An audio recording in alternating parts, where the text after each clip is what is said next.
ত্যাগ শব্দটা মেয়েদের ক্ষেত্রে বেশি প্রযোজ্য।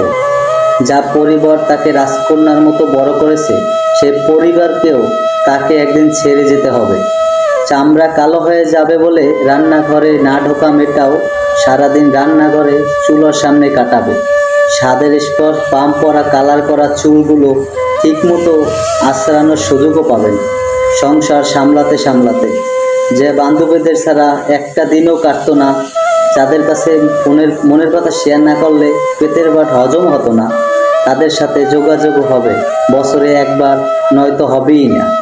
যে মেয়ে সকাল 9টা থেকে 10টা পর্যন্ত ঘুমে থাকা অভ্যাস ছিল, সেও সকালে উঠে কাজ শুরু করবে।